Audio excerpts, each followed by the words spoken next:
Ópera apresenta Expogestão.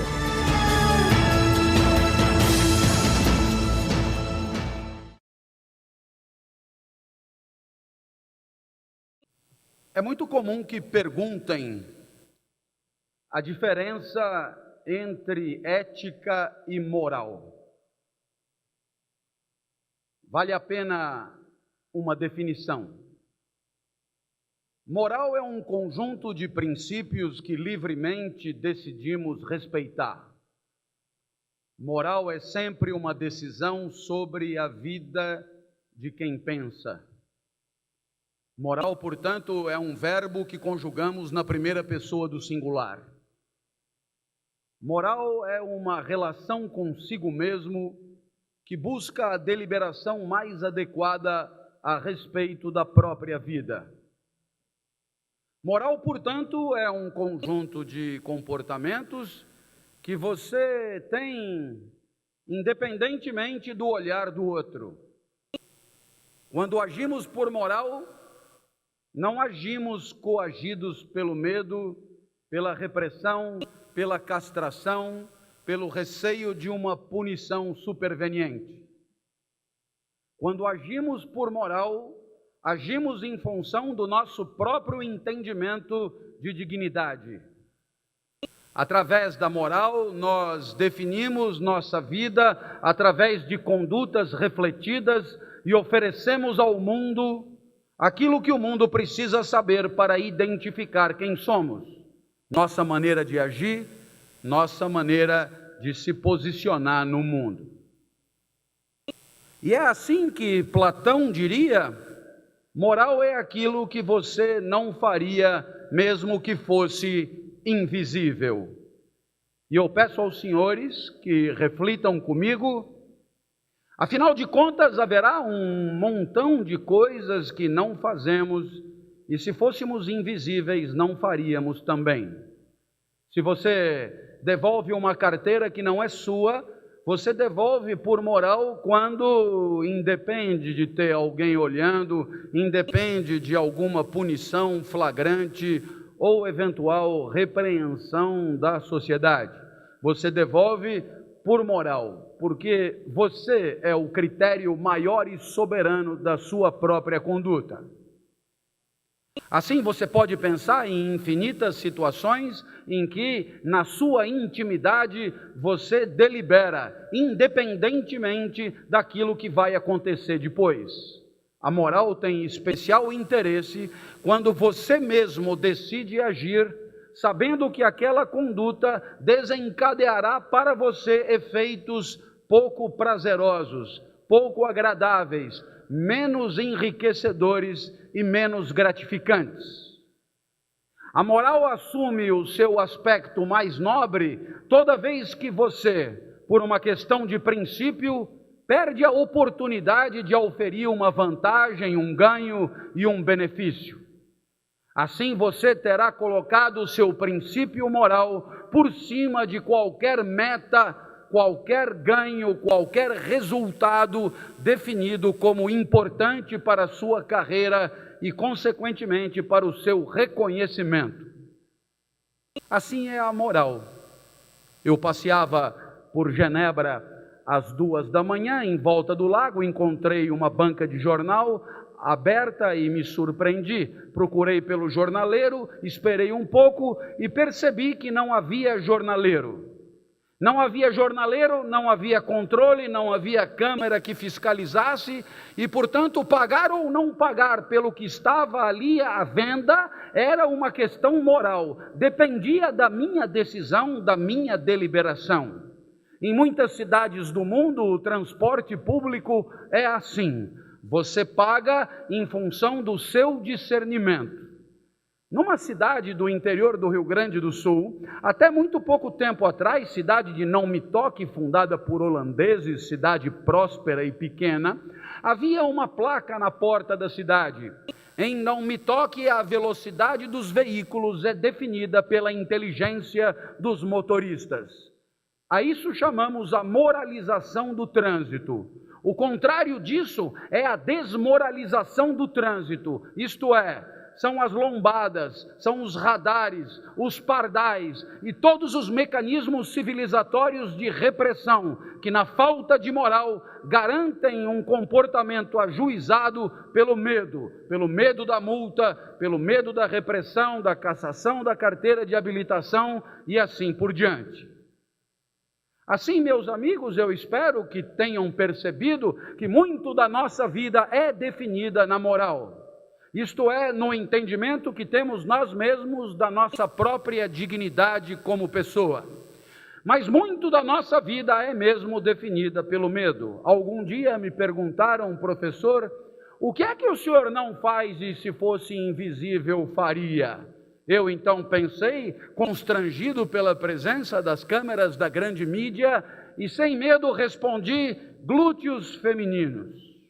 Ah, sim, se eu fosse invisível, não haveria nenhum que passaria imune a essa minha inclinação. Eu jamais frequentaria sanitários masculinos se fosse invisível.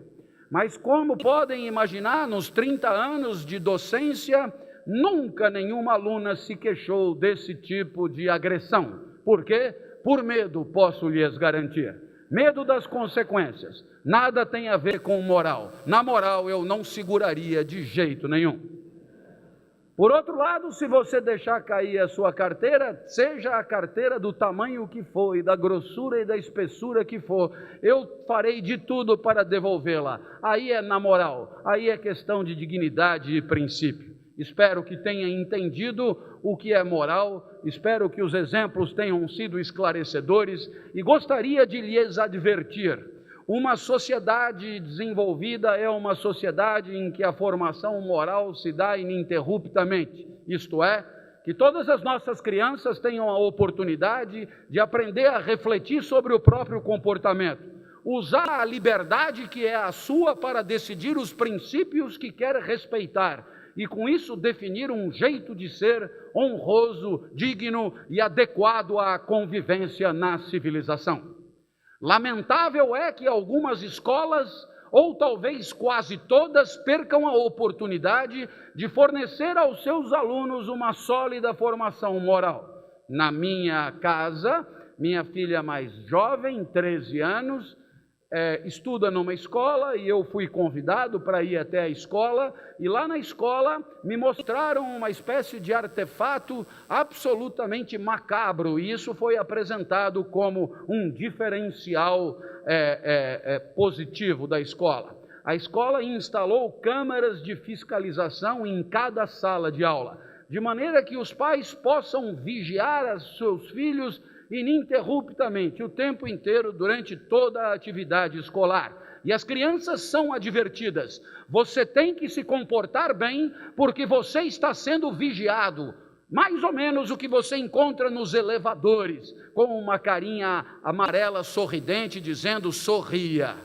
E isto leva a criança a deduzir, o meu bom comportamento depende exclusivamente da repressão, o que significa que na eventualidade de não estar sob o olhar alheio, na eventualidade de não estar sendo reprimido, poderei enfiar o pé na jaca, dar vazão aos meus instintos mais primitivos e, portanto, agir de forma indigna. A dignidade na nossa sociedade ficou restrita à repressão, a moral confinada, se não completamente banida. Estamos a caminho de um futuro de civilização, onde cada um de nós levará dentro do próprio corpo alguma espécie de artefato como um chip, que fiscalizará aonde estamos 24 horas por dia, como também a velocidade com a qual nos deslocamos, quais as estratégias que usamos, que fluxo tomamos, que contramão escolhemos para tomar, e assim estaremos vigiados o tempo inteiro, e isto decretaria o fim da moral, condenaria a moral à história da nossa civilização. Felizmente, isto ainda não aconteceu. Muitas são as situações em que nos encontramos livres para deliberar, E é claro, seria ótimo se tivéssemos uma sólida formação que nos permitisse sempre, o tempo inteiro, deliberar no sentido de uma dignidade que condizesse com a nossa presença no mundo e com a nossa convivência. Eu gostaria de lhes advertir uma última coisa. A questão moral é tão essencial, tão fundamental e infelizmente tão ignorada por nós, que se o senhor fizer um exercício cerebrino, teórico, e imaginar uma sociedade onde todos os agentes têm uma moral impecável e absolutamente adequada, aonde, portanto, todos os agentes sabem deliberar no sentido de respeitar os direitos alheios, sabem diagnosticar os limites de possibilidade da própria ação, sabem respeitar princípios de convivência sem jamais colocar os seus apetites por sobre os mesmos. Nesta sociedade, teríamos dispensado a polícia, teríamos dispensado as forças repressoras, teríamos dispensado o poder judiciário e teríamos dispensado todos os artefatos privados de segurança, porque nesta sociedade, cada um, no mais livre discernimento, é respeitador da convivência e promotor de uma sociedade feliz. Como sabe, estamos cada vez mais distantes desta realidade. É exatamente porque a moral não dá conta que a ética surge como fundamental. A ética não é a reflexão pessoal em primeira pessoa do singular sobre a própria vida, mas a ética é a liberdade que todos nós temos, juntos, de pensarmos juntos sobre como garantir a melhor convivência possível. Enquanto a moral é sempre singular e pessoal, a ética é sempre coletiva, é sempre social. Assim, a ética é uma atividade que nos reúne a todos, que nos une no mesmo propósito, o aperfeiçoamento ininterrupto da convivência. No ano passado, eu publiquei uma pequena obra, um diálogo com meu amigo, companheiro e colega Mário Sérgio Cortella, intitulada Ética e Vergonha na Cara. Nesta obra, eu apresentei uma definição de ética que doravante figura no dicionário da Academia Francesa de Filosofia. Ética é a inteligência compartilhada a serviço do aperfeiçoamento da convivência. A ética, portanto, é uma iniciativa coletiva de pensarmos juntos os princípios que queremos todos respeitar. A ética, portanto, está longe de ser uma tabela pronta, uma tabela acabada e definitiva das condutas que nos são autorizadas e daquelas que nos são proibidas. Por quê? Porque a ética não pode ser uma tabela pronta, porque estamos ininterruptamente diante de novos desafios, de um mundo que se apresenta sempre inédito, de situações sempre novas para nós, e assim aquela tabela estaria caduca no instante mesmo em que fosse proposta. A ética é a inteligência para enfrentarmos juntos o mundo sempre inédito que se apresenta diante de nós. E, portanto, é claro, ela exige mais do que o simples respeito a uma verdade estabelecida. Exige a disposição de inteligência coletiva para definirmos que princípios queremos respeitar. Uma senhora me ligou, é muito comum que isso aconteça por parte das empresas, dizendo que ela precisava de um código de ética. O senhor não tem aí um código de ética pronto? Eu estranhei enormemente o pedido. Perguntei de quem se tratava e ela disse: eu sou CEO da mais importante empresa multinacional de produção de papel no Brasil. Muito prazer. Então, professor, o senhor não é especialista em ética? Não terá para nós um código pronto? Um código que dê conta da nossa convivência e que nos explique o que devemos e o que não devemos fazer, o que podemos e o que não podemos fazer? O senhor já não tem um código pronto que tenha vendido para alguma outra empresa?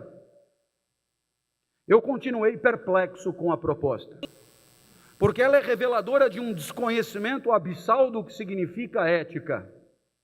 É reveladora de uma incompreensão de que a ética jamais pode se traduzir num documento frio e distante do mundo da vida e da convivência, do lugar e das pessoas que a ética pretende regulamentar a convivência. Então tentei dar a ela um exemplo para que ficasse claro aos seus olhos o absurdo da sua solicitação. E eu disse a ela: imagine que a senhora tenha encontrado um namorado novo. Ela gostou do exemplo, se interessou. Então eu disse: indivíduo bem posto, bem formado, repertório galante, indivíduo com razoável erudição artística, indivíduo com passagem pela Europa, uma cabeleira lanzuda, bem elegante, um indivíduo que pilota um veículo bem adequado, absolutamente polido, abre a porta para a senhora entrar no carro, fecha a porta, no restaurante puxa a cadeira, enfim, um fulano dos sonhos. E ela disse: nossa, e aí? Então, a senhora saiu com ele uma vez, 2 vezes, 3 vezes, chega a sentir falta dele quando ele não liga. A senhora está, como se costuma dizer, envolvida ou apaixonada. Na vez seguinte, a senhora rapidamente percebeu que ele tinha, naquele momento, intenções de uma aproximação física. De novo ele a levou para sair, não botou a carruagem na frente dos bois, puxou cadeira, puxou porta, falou de vinho, falou de jazz, todo o ritual que recomenda o homem elegante. Ele sugeriu que terminássemos a noite no seu apartamento, ele a levou para o seu apartamento, cuidadosamente decorado.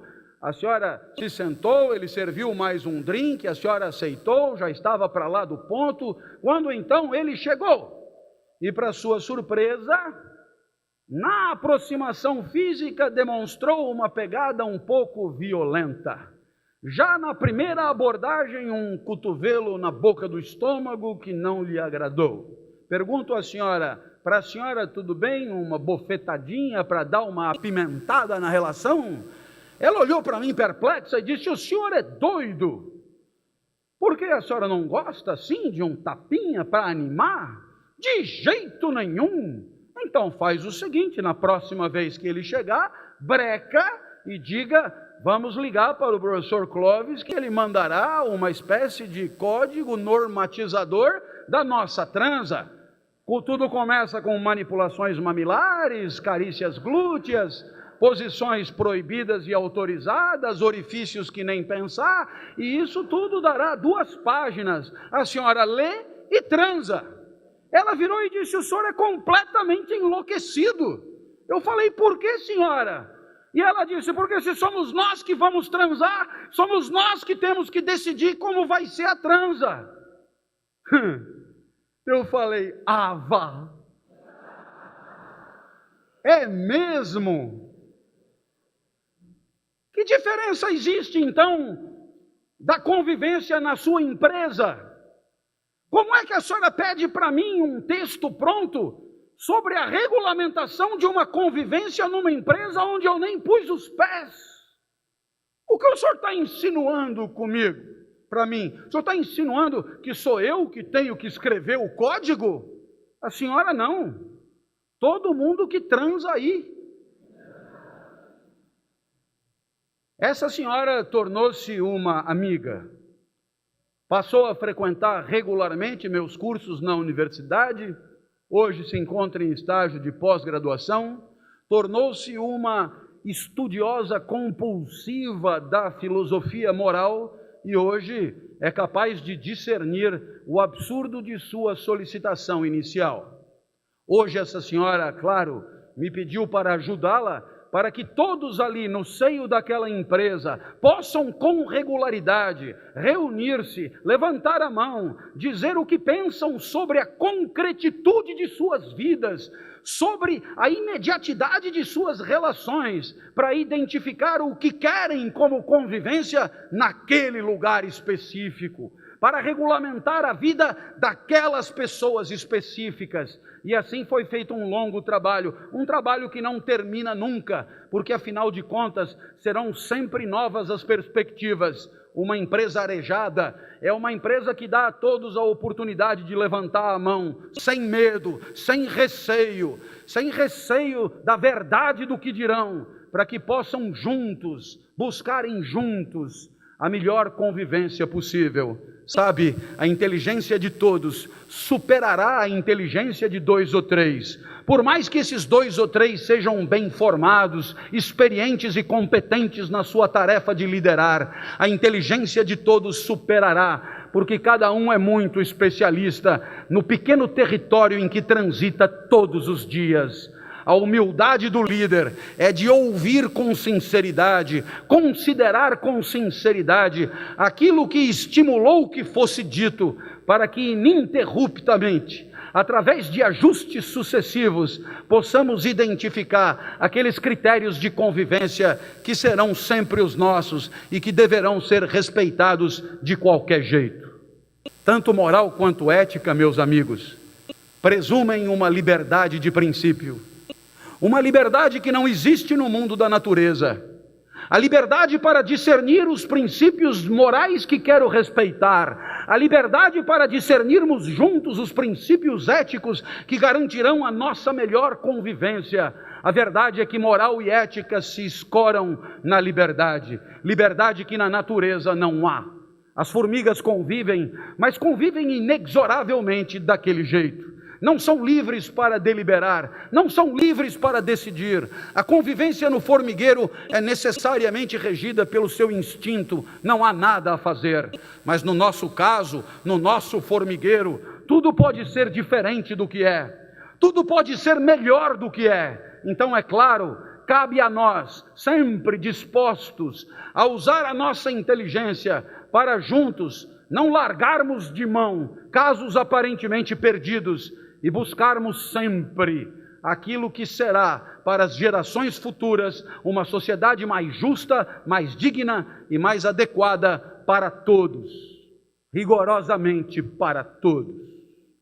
Eis por isso, poderíamos comparar a nossa vida à da pera, uma pera grudada na pereira. Imagina se ela pudesse decidir não cair. Está chovendo hoje, eu vou me sujar toda, é melhor deixar para cair amanhã. E a pereira diz, não, é melhor você cair hoje, amanhã você vai estar madura demais, vai se esborrachar. E a pera diz, eu não quero cair. Ela decide apodrecer na pereira. Você ouve e diz, essa história é ridícula, coisa de filósofo. Pera, quando tem que cair, cai e acabou. E você tem toda a razão. Pera, quando tem que cair, cai e acabou. Só que nós não somos assim.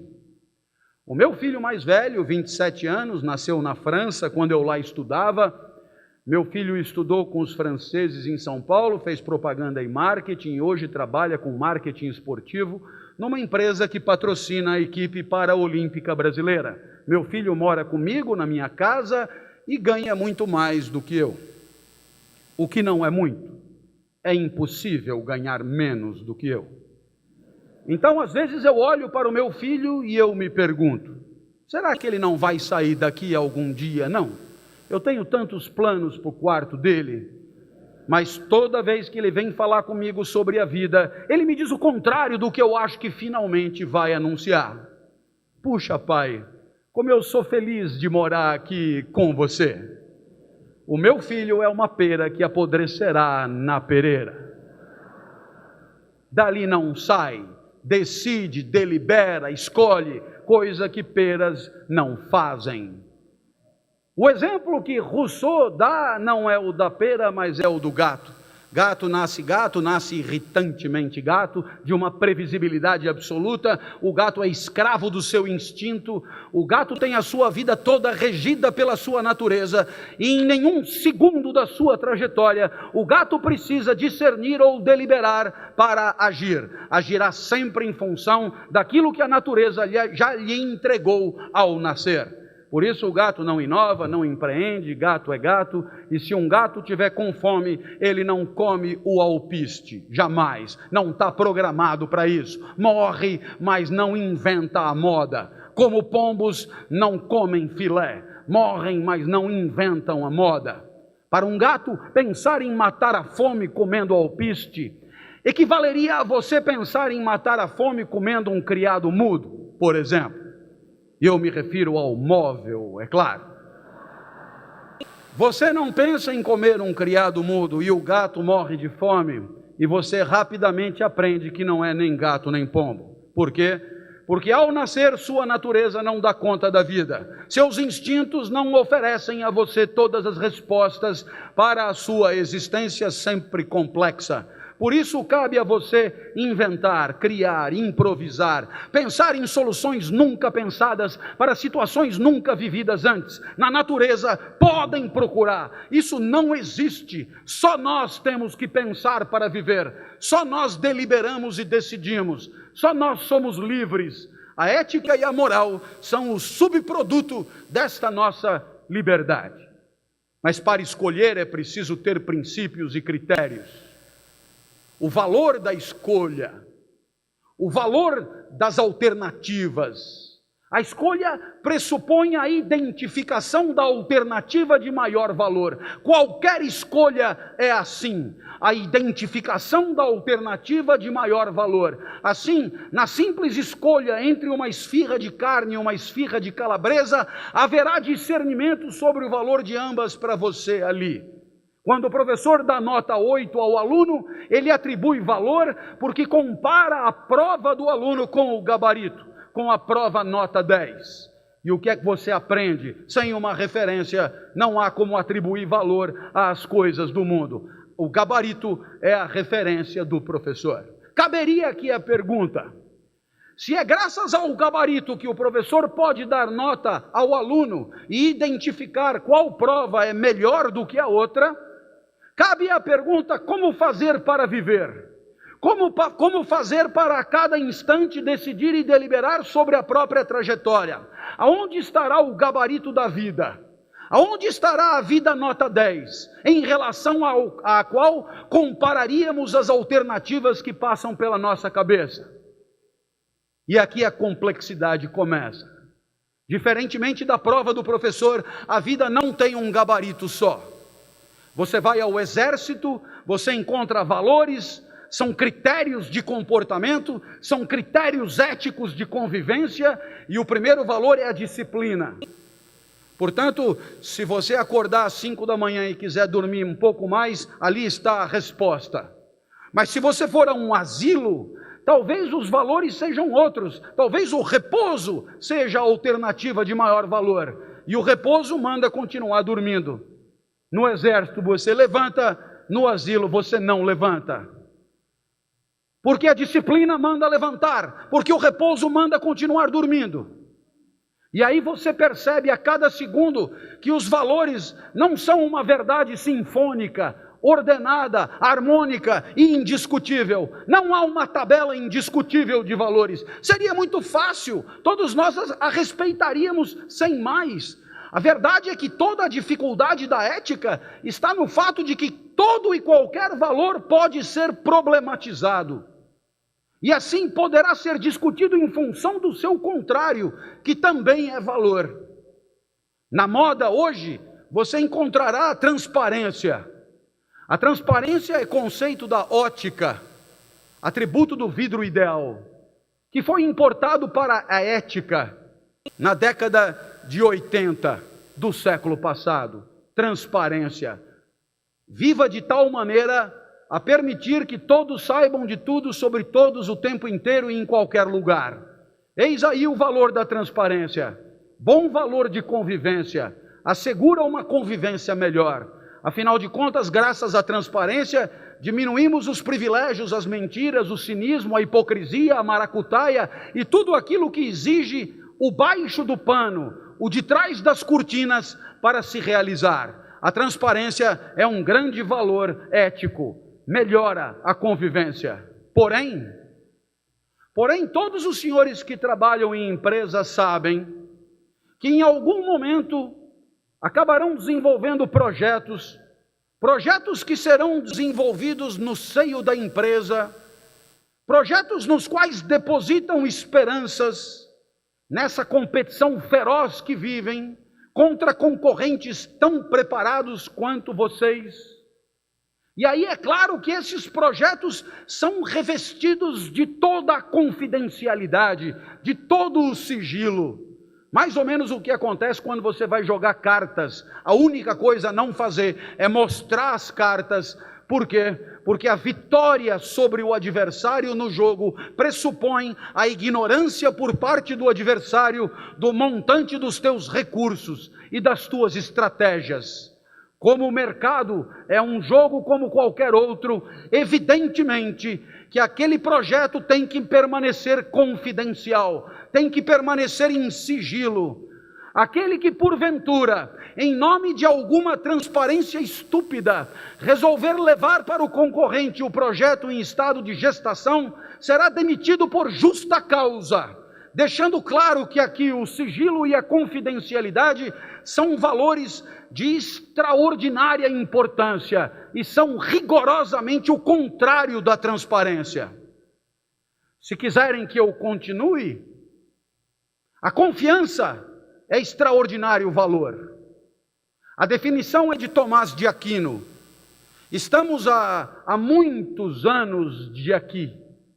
E Tomás de Aquino, já nos idos da Idade Média, garantia que a confiança, na sua Suma Teológica, é uma certeza sobre coisas que não podemos verificar, sobre coisas que não podemos comprovar. Confiança é quando você tem certeza sem ver, sem verificar, sem comprovar. Se precisar ver, é porque desconfia. Graças à confiança convivemos. Sem confiança não haveria sociedade. Você me convidou para vir aqui hoje, eu disse que viria. Quando eu aceitei, eu não estava aqui ainda. Você teve que confiar. Eu também saí de casa. Quando eu saí de casa, você não estava aqui ainda. Então eu tive que confiar. Se nós nos encontramos aqui, é por confiança recíproca, certeza sem poder verificar. Assim, você que é líder, não pode estar do lado de todos os teus subordinados o tempo inteiro. O valor da confiança, ele é oceânico, ele é gigantesco. Quanto mais alto você estiver na hierarquia, mais improvável a checagem e a verificação. Portanto, a contratação de qualquer colaborador implica o respeito a esse valor de convivência que é a questão da confiança, ser merecedor desta confiança. E assim você investe seu dinheiro no banco, não pode ver o dinheiro na hora que quer, vê lá o fluxo dos investimentos e o saldo na internet, e você confia que aquilo corresponde ao dinheiro que você tem e pode retirar a qualquer momento. Você paga seguro de saúde, você paga, e alguém que veio de outro planeta pergunta, mas por que você paga isso todo mês? Né? Isso não corresponde a nenhuma contrapartida que eu veja, e você explica, não é assim, eu estou pagando porque quando eu ficar doente, vão cuidar de mim. E aí o outro diz, como você sabe? E você terá entendido que neste outro planeta não há o valor da confiança. Confiança é quando você tem certeza, mesmo sabendo que não está doente ainda. E assim, é claro, eu peguei o avião e não verifiquei as turbinas antes de entrar no avião. Nem pedi diploma de pilotagem para o comandante. Você não pediu o meu diploma para que eu falasse aqui. A verdade é que confiamos quase o tempo inteiro. Sem confiança, a convivência estaria definitivamente comprometida. Em compensação, quanta traição! Quantos chifres você teria evitado se tivesse desconfiado mais? Muitos não riram, o que mostra falta de discernimento sobre o valor da desconfiança. E assim, se você se postar na faixa de pedestre aqui na frente, o primeiro veículo desviará, o segundo triscará e o terceiro fará você encontrar Deus mais cedo. Aquele que confia absolutamente não sobrevive. A desconfiança é valor imprescindível para a sobrevida. Por quê? Porque não somos todos confiáveis. Não somos todos confiáveis o tempo inteiro. Em muitos momentos traímos em nome de benefícios pessoais. E aquele, portanto, que confia absolutamente, este, é claro, é alvo fácil de qualquer canalha em circulação. Se vocês quiserem, eu poderia pegar qualquer exemplo e problematizar. Mas já entenderam que os valores são complexos: disciplina, repouso, transparência, sigilo, confiança, desconfiança. Perceba então que diante dessa complexidade, resta-nos a liberdade para escolher. Trata-se de uma responsabilidade maior que é a nossa, a responsabilidade de tomar para si as rédeas da própria vida e as rédeas da própria sociedade. E a isso chamamos moral e ética. Moral e ética só fazem sentido porque se escoram na escolha entre princípios complexos, entre princípios igualmente relevantes. E assim você poderá escolher entre repousar e ser disciplinado, entre confiar e desconfiar, entre ser transparente e respeitador de algum sigilo, de algum segredo. Assim, é claro, você terá que decidir a todos os instantes, e essa decisão, ela corresponde a muitos medos, a muitos arrependimentos, a muitas tristezas, e todo esse pacote de afetos negativos que são correlatos ao exercício da nossa liberdade, receberão na filosofia o nome de angústia. Angústia é o que você sente toda vez que percebe que a vida depende das tuas escolhas. Angústia é o que você sente toda vez que percebe que é a participação na vida social que definirá os rumos da sociedade a que você pertence. Que você não pode terceirizar o poder decisório que é o teu. Que você tem que assumir a responsabilidade, batendo no peito, das escolhas que faz. E isso dá medo, e isso angustia.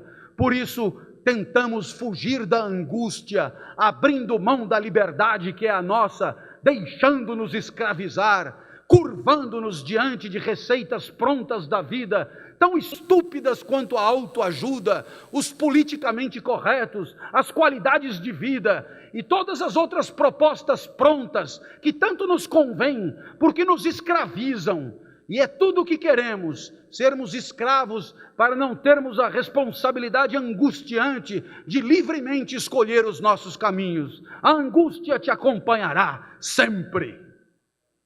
Professor, não era motivacional a palestra? Se você quiser, a gente canta no final. Por enquanto, vai chupando essa manga. Levante o peito e assuma a responsabilidade da condição de homem livre e digno que pode ser. Isso me faz lembrar de uma aluna. Eu falava de angústia, ela levantou a mão, o que é raro acontecer, porque dou aula em grandes anfiteatros. Professora, a angústia sempre me acompanhou.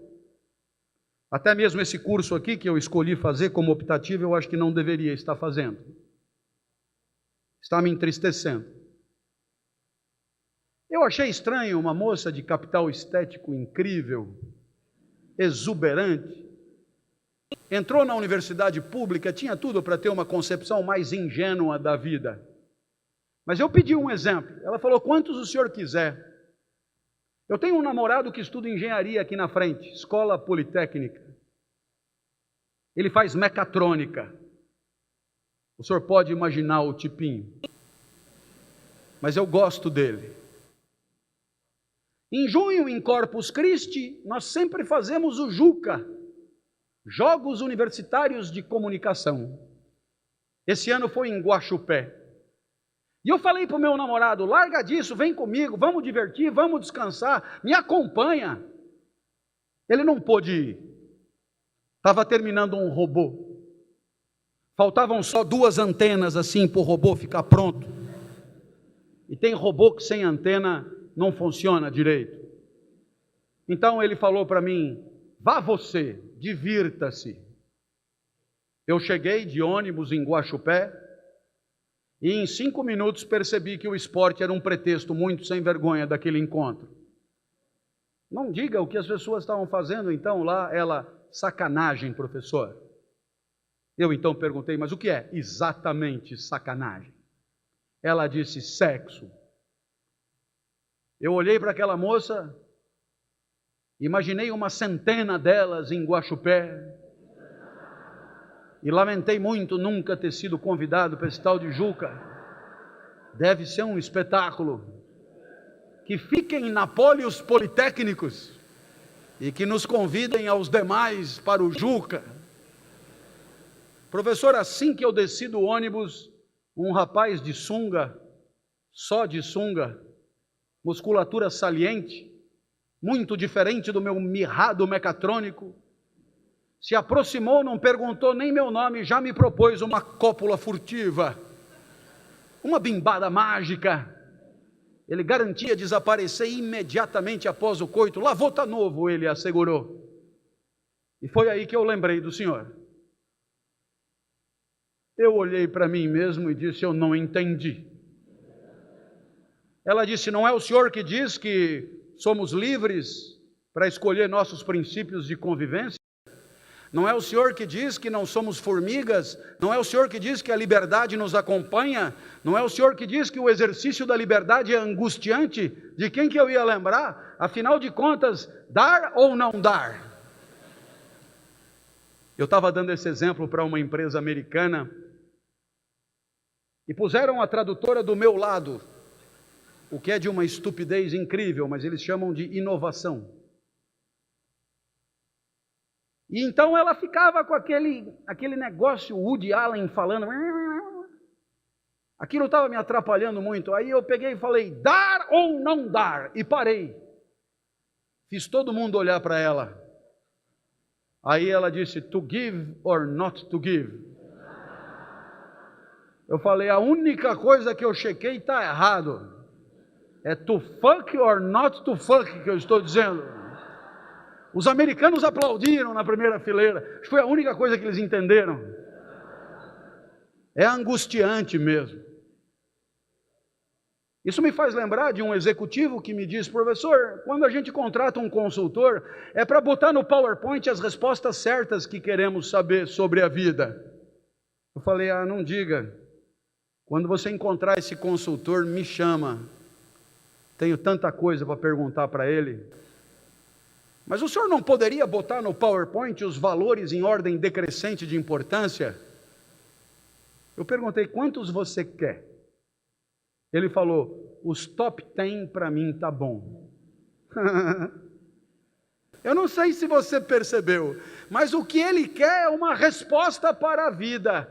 É mais um a se deixar escravizar por uma tabela. É mais um querendo saber como deve viver e qual é o certo e qual é o errado. É mais um que abre mão da própria liberdade. É mais um covarde que nada entendeu sobre o que significa ser digno, porque responsável pelas próprias condutas e pela convivência na sociedade em que vive. Eu então quis esclarecer para ele e eu falei, sabe Deus? Ele falou, sei. Costuma trabalhar no mesmo andar de um diretor. Quando Deus mandou para Moisés por e-mail os 10 mandamentos, não mandou valores em ordem decrescente de importância. Se o quarto não combinar com o quinto, você que se vira, o problema é seu. Só que Deus é elegante e não diz assim, você que se vira. Ele chama isso de livre-arbítrio. E é exatamente isso que nós temos para discernir e identificar de maneira rápida e precisa quais são os princípios que garantirão uma convivência melhor para nós. A ética só é um problema quando, depois de identificados os princípios de convivência, alguém ou algum grupo pretenda, para satisfazer seus apetites particulares e pessoais, agir de maneira a ofender a convivência, com consciência disso. E é isso que neste último livro que apresentei, Somos Todos Canalhas, eu chamei de canalice. Canalha não é atributo de uma pessoa, é atributo de uma conduta. João é canalha, é demais. Precisaria que fosse canalha em todas as suas condutas do nascimento à cova, o que é pouco provável, embora muitos se esforcem para isso. Canalha é o atributo de uma conduta cujo agente, com consciência, coloca como prioridade o próprio gozo, o próprio prazer, a própria comodidade e a própria facilidade em detrimento da convivência. Assim, a canalice é uma tentação permanente, porque para não agir canalhamente, é preciso ter plena consciência dos princípios garantidores da melhor convivência e entender que os próprios desejos só poderão ser satisfeitos se estiverem alinhados a esses princípios de convivência. Caso contrário, terão que ser abortados. Isso faz lembrar de um exemplo, porque a ética é a tensão entre a convivência e a canalice. Um casal acorda atrasado, o celular não despertou. O casal acorda desesperado, com pressa, o rapaz se levanta afobado, senta no vaso. A pretensão pessoal dele é a rapidez, ele tem que ir rápido, ele tem que estar daqui 15 minutos numa reunião. Essa é a sua pretensão pessoal. Ele senta no vaso, depois ele faz uso de um esguichinho, mas ele está com muita pressa, ele não lava direito, pega uma toalha branca que está no toalheiro para se enxugar e deixa um registro da sua pouca higiene na toalha. O que seria respeitar a convivência com a esposa? No mínimo, descer as escadas, deixar a toalha suja na lavanderia, pegar uma nova toalha, subir as escadas e colocar no toalheiro. No mínimo, fosse outra condição econômica do casal, seria lavar mesmo a toalha. Mas ele não tem tempo para isso, então ele colocará a sua pressa por cima da convivência, ele devolverá a toalha suja no toalheiro. Mas para evitar uma eventual discussão que atrasaria ainda mais, ele camufla a parte suja da toalha, virando-a contra a parede, deixando só a parte limpa virada para cá. Imediatamente após, levanta-se a esposa, linda, primaveril, em baby doll, espetacular, digna de um flagrante publicitário, lava o rosto, e é das tais que enxuga o rosto sobrepondo a toalha sobre o rosto, jamais esfregando. Ela só perceberá o tipo de canalha que tem como marido quando já estiver com o rosto chafurdado nos seus excrementos. É gozado como poucos se manifestam, é evidente, o exemplo que eu dei nada tem a ver com o nosso cotidiano. É uma reflexão estúpida, nem sei por que eu dei esse exemplo. Mas esse nosso herói, que condenou a esposa a enxugar o rosto com seus próprios excrementos, o que será que não faria no toalete de uma parada de ônibus numa rodovia qualquer? Qual é a diferença? Nos dois casos trata-se de respeito pelo outro. Só que o outro, no casal, é conhecido, é o amor da sua vida. Agora, o outro na rodoviária ou na parada de ônibus, esse é genérico. A ética é o respeito pelo outro, específico ou genérico. Se você no específico não respeita, o que fará? O que fará diante dos direitos de quem você nem conhece, daquele que ainda não chegou no toalete para usar? Não, você usa 70% fora, 30% dentro. Você simplesmente se alivia, o resto é problema de quem vier. Alguém dirá, ética se aprende em casa. E eu direi, não em todas. Estava eu em Águas de Lindóia, num parquinho de diversões com a minha filha, numa fila para comprar ingressos. Parquinho singelo, R$5 a entrada, crianças com menos de 7 anos não pagam, está escrito na tabela. Na minha frente, um rapaz com uma criança de idade incerta. Então o vendedor de ingressos pergunta para o rapaz, que idade tem o menino? Na confiança. Então o rapaz diz, 6. O menino de óculos redondo e vermelho, uma espécie de tradução de Harry Potter em Águas de Lindóia, cutuca o pai. Mas pai, eu já fiz 8 anos. A indignação do filho é porque o pai se equivocou por 2 anos. Um ele até perdoaria. O pai, então, na frente de todos, aplica um pescotapa no menino, o óculos voa longe.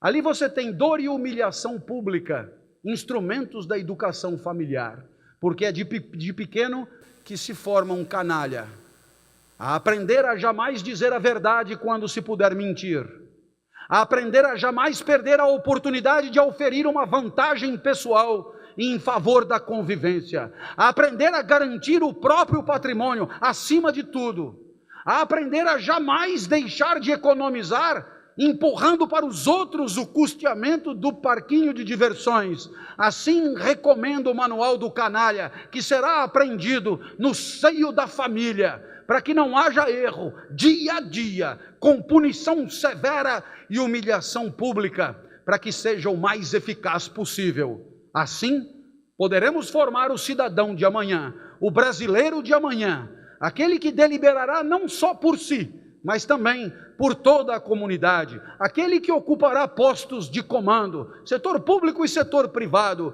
este que foi formado no seio da canalice e que já tem no sangue, no gene e no aprendizado social feito corpo, todos os cacuetes de quem sabe que o bem-estar próprio vem acima de qualquer coisa. Imagine então um servidor público que por alguma razão tem o poder de deliberar sobre a compra de material escolar para a rede pública local. São vários os fabricantes de material escolar, conferindo então a este servidor a possibilidade de escolha. O primeiro fabricante imagina que o servidor fará sua escolha em função de critérios como a qualidade do material e o preço. O melhor material possível pelo menor preço. Então, junta recursos e investe na qualidade do material. Capricha no estojo, capricha na borracha, capricha na lapiseira. O seu principal concorrente age de maneira diferente, adota outra estratégia. O seu principal concorrente fará uma visita ao servidor e alocará como propina o mesmo recurso do seu concorrente. Sensibilizado por essa oferta, o servidor faz a escolha. Os dois se tornam amigos. Afinal de contas, é preciso comprar material escolar todo ano. Essa relação chamamos de relação de corrupção. E gostaria de chamar a vossa atenção para essa palavra.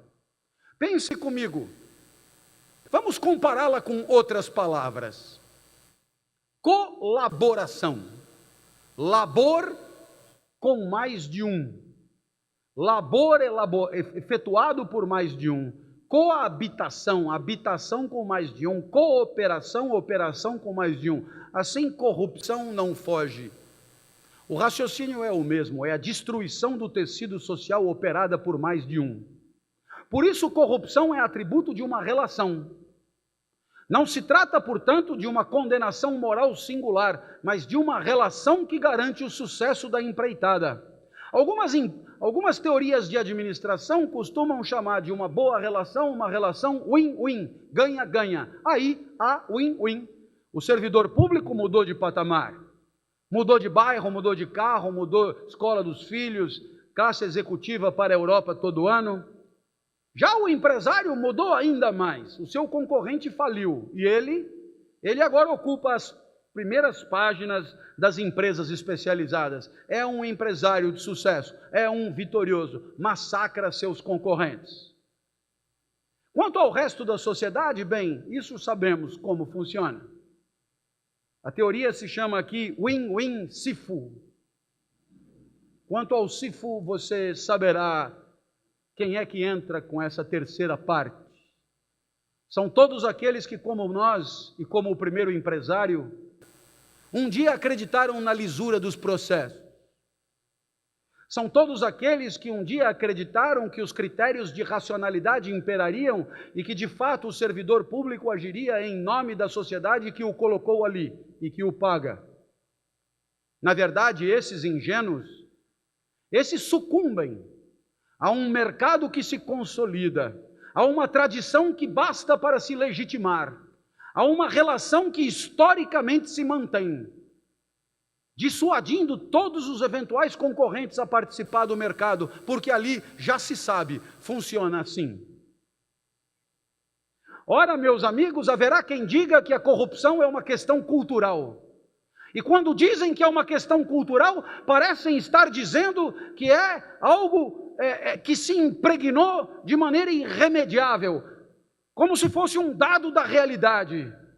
Mas é justamente o contrário. Justamente por ser cultural é que podemos mudar. Justamente por ser cultural é que podemos transgredir, podemos denunciar, lutando para que a sociedade seja preservada de toda iniciativa canalha, de toda iniciativa que coloque os interesses de uns, dois ou três sobre os interesses de todos. É justamente porque é cultural que pode ser objeto de revolução, de transformação, de mudança. Dizer que uma coisa é cultural e dar de ombros é cair de joelhos ante a canalice, é abrir mão da busca da melhor convivência. E temos que aceitar todos, o Brasil somos nós.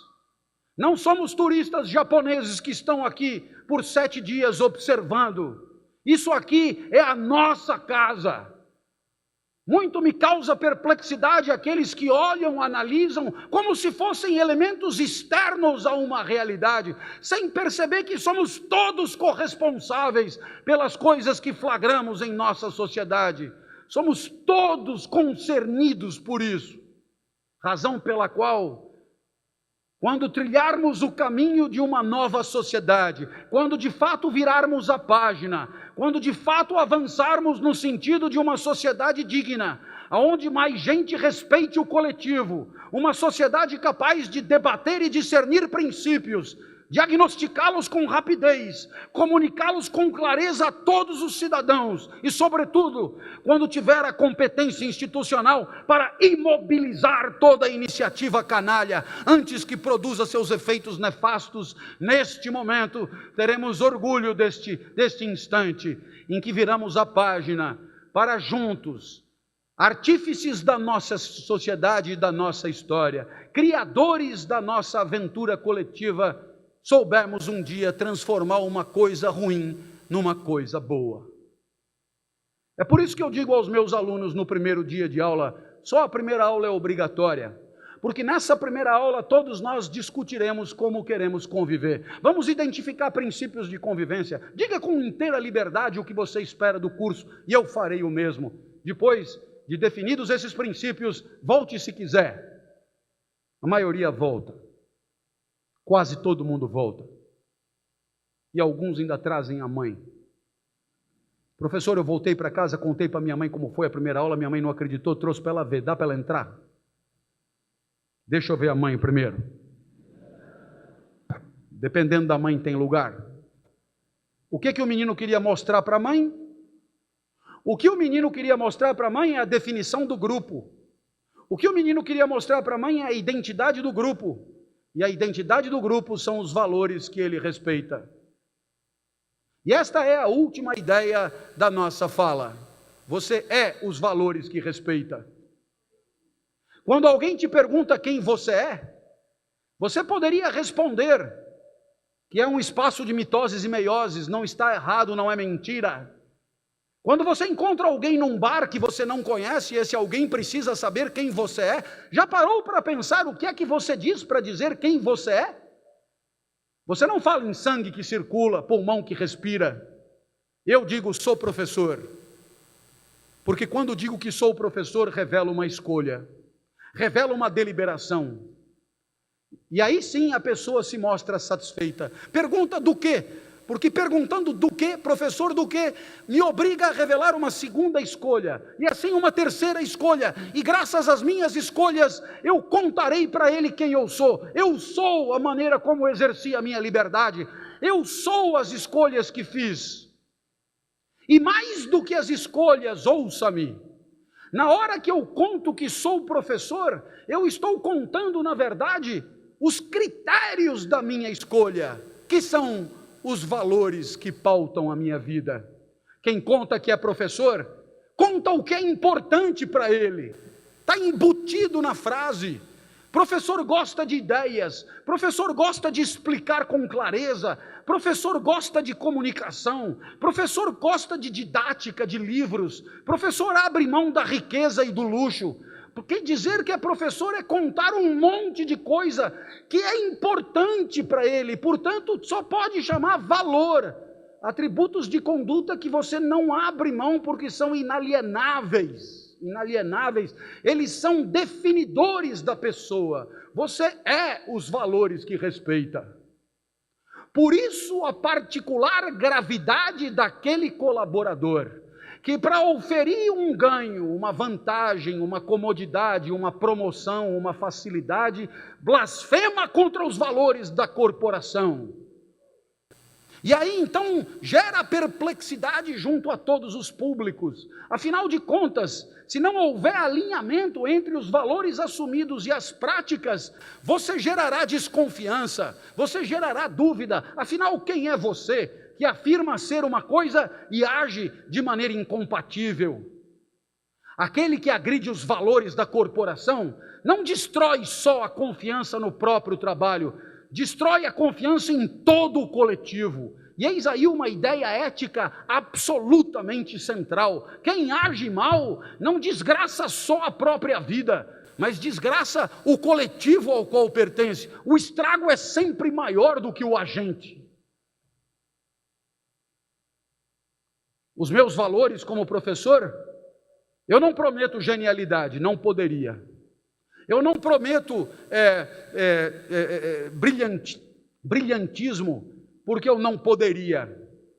Mas eu prometo sempre engajamento didático, força, energia para explicar. Não sairá daqui sem entender. Farei o que for preciso para a sua compreensão. E cada vez que eu me exaltava, o menino cutucava a mãe. Olha, eu falei, ele prometeu. E você costura relações de confiança toda vez que você é fiel aos valores que afirma respeitar. Na terceira aula, a mãe trouxe a irmã, melhor do que ela ainda. Uma senhora de uma liga de senhoras religiosas me ligou. Sou sua aluna, professor, do programa de terceira idade. Venha dar uma palestra na nossa liga, por favor? Com muito prazer. Professor, eu sei que o senhor é profissional, mas o dinheiro vai todo para as crianças com câncer. Eu vou cobrar caros ingressos e tudo vai para as crianças com câncer. Tem algum problema para o senhor? Nenhum problema. Ótimo. Só mais uma coisinha, professor, não é nada pessoal, eu adoro o seu jeito entusiasmado, mas não dá para dar uma maneirada. Eu tenho umas amigas mais idosas do que eu, pensei, nossa senhora, elas vão conseguir chegar? Não, elas já moram lá, dê uma maneirada, pega leve, não custa nada. Vixe, não vai dar não, dona. Sabe por quê? Eu sou assim. Não posso prometer o que eu não vou cumprir, é só eu começar a falar, eu vou me entusiasmar. E depois, quem é que vai comprar os ingressos? Ah, professor, é todo mundo que adora o senhor, vai bombar, o senhor vai ver. Então, se essas pessoas vão comprar o ingresso porque elas me conhecem, será que elas esperam de mim uma aula xoxa, morna, sem graça, frouxa? Não. Elas esperam que o senhor faça o que o senhor sempre faz. Então, o que a senhora está propondo é que nós vamos traí-las, é isso? Avisa aí suas amigas higienizadas. Se quiser ajudar as crianças com câncer, vai ser com caralho e tudo. Eu nunca falei tanto caralho numa palestra como naquela. Eu só vi as velhotas se acomodando na cadeira. Mas depois do quinto caralho, eu acho que se afeiçoaram. Porque já vieram pedir outra palestra. Professor, olha só, não pode esquecer do caralho, hein? Tem certas coisas difíceis de deixar em casa, dona. Os valores da gente. E se você quiser saber por que respeitar valores é fundamental, porque é a única maneira de convivermos bem e de maneira mais feliz. E pode ter certeza, felicidade é isso mesmo. Você pode viver em qualquer lugar. Quando ela acontece, aquele instante você gostaria que não acabasse tão cedo. Quando ela acontece, aquele instante você gostaria de repetir outra e outra e outra vez. Quando ela acontece naquele momento, você lamenta que vá acabar. Felicidade é um instante que você lamenta que vai acabar. Tomara tenha sido assim.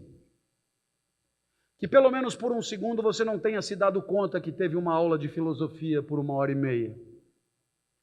Que pelo menos por um segundo você tenha rido e desfrutado, pensado em coisas que não teria pensado se não tivesse vindo. Que pelo menos por um segundo você tenha pensado em trazer a mãe ou o filho ou me mostrar na internet. Afinal de contas, hoje as aulas são acompanhadas por, em média, 60 mil pessoas na internet. Que pelo menos por um segundo você tenha pensado que poderia repetir, que poderia ser meu aluno, que poderia um dia me reencontrar. E se isso aconteceu, admita, nesse segundo aí você foi feliz. E eu posso te garantir, quando eu saio para trabalhar, eu só tenho uma meta. E posso lhes assegurar, esta é a única meta que importa.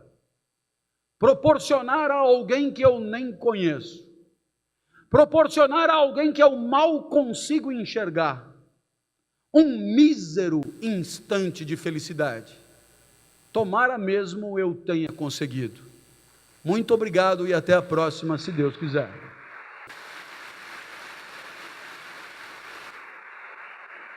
Obrigado.